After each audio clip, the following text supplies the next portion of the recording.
Oi, pessoal! Aqui é Carla, eu sou mãe do Albert e da Malu, psicóloga e consultora de sono infantil.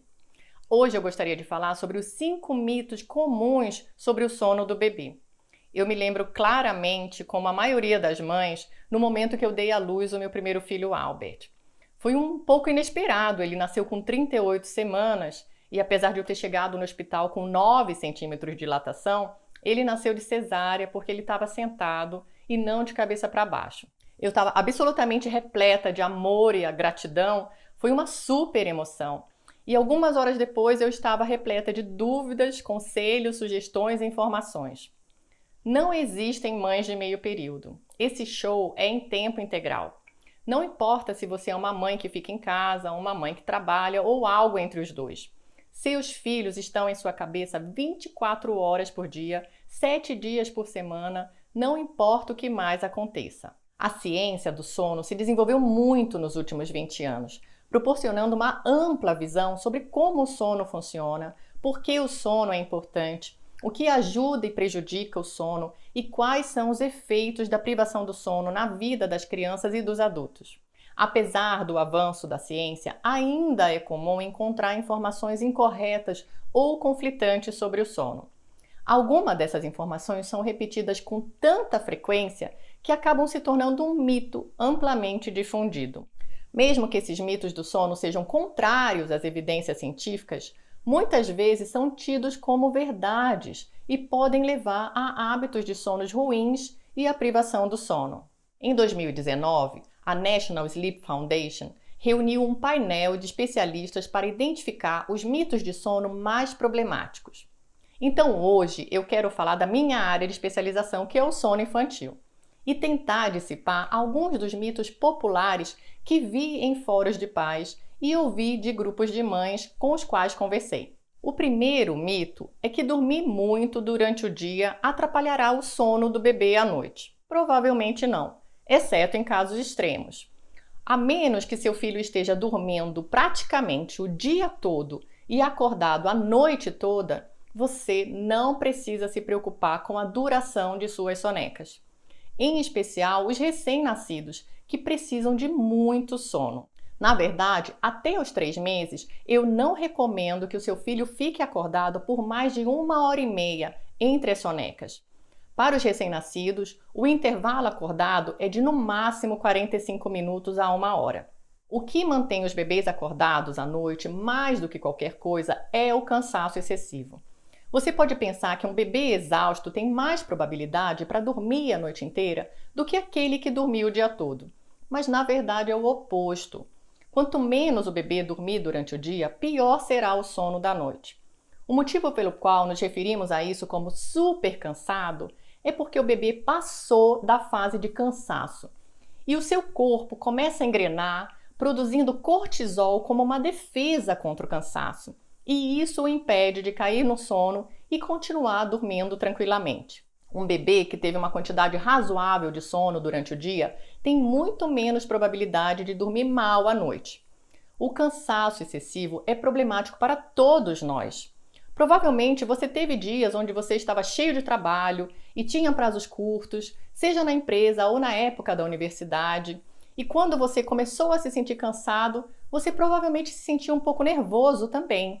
É quase como se você tivesse tomado muito café antes de dormir. Nesses dias, é mais difícil relaxar, pegar no sono e quando o sono chega, é um sono agitado com alguns despertares no meio da noite. Esse é o problema do cansaço. Agora, multiplique por 10 se estivermos falando de bebês e crianças. Eles se cansam mais facilmente se suas necessidades de sono não estiverem sendo atendidas durante o dia e a noite. E o cansaço excessivo para uma criança geralmente se parece com hiperatividade. É muito importante ficar de olho nisso. Se o seu filho estiver correndo, pulando, rindo e no minuto seguinte chorando, isso geralmente é um sinal de que ele passou do ponto e agora o corpo dele está tentando combater o cansaço com essa última injeção de energia seguido de uma crise de choro. É muito difícil para uma criança que está cansada demais adormecer rapidamente. Então, lembre-se, sono chama sono.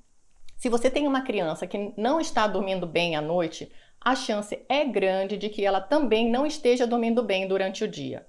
Existem variações substanciais dependendo da idade do bebê e da duração de suas sonecas, mas até os 6 meses de idade, não é incomum que um bebê durma cerca de 5 horas por dia fora o sono da noite. Então, se o seu filho ainda estiver dentro dessa faixa etária, deixe-o dormir. O segundo mito é que dormir é um processo natural e não pode ser ensinado. Bom, dormir é natural, claro. Todos nós acordamos e voltamos a dormir várias vezes por noite, independente da idade. Portanto, você não pode forçar a criança a ter sono. O que pode ser ensinado é a habilidade de voltar a dormir de forma independente e hábitos de sono saudáveis. O típico bebê que dorme mal não é aquele que precisa menos horas de sono ou que tem mais tendência a acordar. Ele apenas aprendeu a depender de um suporte externo para voltar a dormir quando acorda no meio da noite. Uma vez que o seu filho descobrir como dormir sem a ajuda de um suporte externo, ele começará a engatar um ciclo de sono no outro sem esforço. E esse é o segredo para dormir a noite toda, como muitos pais gostariam. O terceiro mito é que os bebês ditarão naturalmente seus próprios horários e sono. A ideia de que a fisiologia infantil é tão perfeita e naturalmente programada para regular os horários do bebê é irrealista. Nada contra a mãe natureza, mas ela não nos fornece um bebê pronto para correr ao nascer. Nossos bebês precisarão de muitos cuidados e ajuda no seu desenvolvimento, e os seus ciclos de sono são incrivelmente instáveis se forem deixados desregulados. Se eles perderem o seu ciclo natural de sono por apenas meia hora, sua produção de cortisol pode aumentar, o que causará um aumento súbito de energia e as coisas ficarão rapidamente fora do controle. Por mais que eu desejasse que os bebês simplesmente adormecessem quando estão cansados, não funciona assim. Isso não quer dizer que você não deva responder aos sinais de cansaço do seu bebê, mas também não deve contar unicamente com isso. O quarto mito é que o treinamento do sono é estressante para o bebê e pode afetar o apego mãe e filho.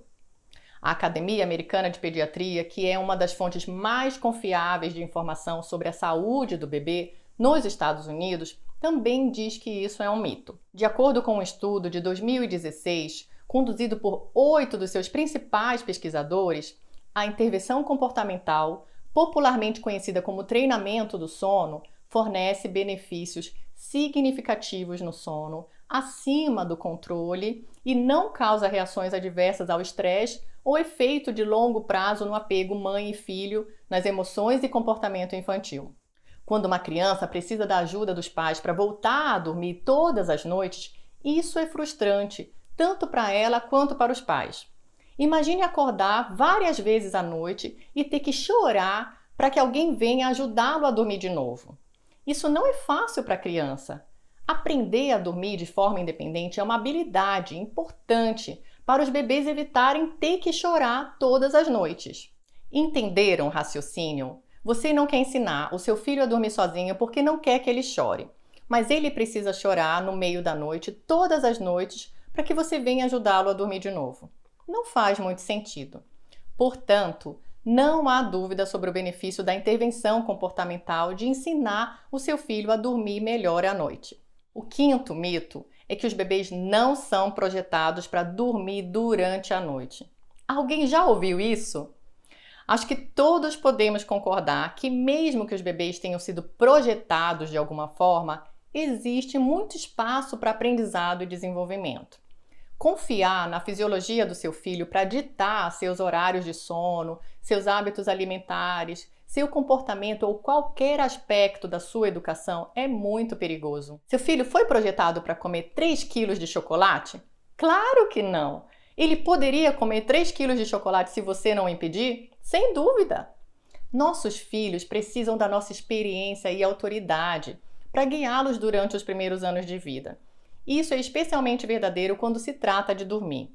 Alguns bebês são naturalmente dotados em dormir bem, com certeza e ainda bem.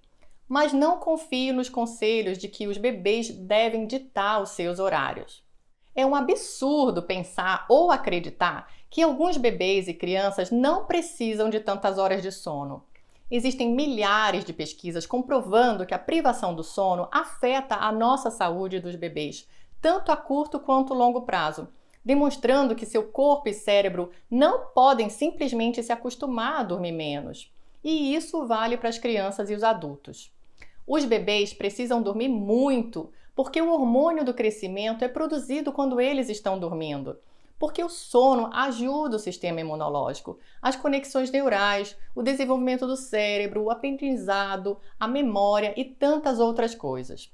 Se o seu filho raramente fica doente, se ele lida bem com as emoções e não tem dificuldade de aprendizado ou em situações sociais, provavelmente as necessidades de sono dele estão sendo atendidas. Agora, se ele tem dificuldade em uma ou mais dessas áreas, você deveria ajudá-lo a dormir mais. Obviamente, existem muitos outros mitos e equívocos sobre o bebê e os seus hábitos de sono, mas esses são alguns dos mais importantes para se esclarecer os fatos. É isso, pessoal. Desejo sinceramente que vocês tenham boas e longas noites de sono. Muito obrigada pela atenção, um grande abraço e fiquem bem!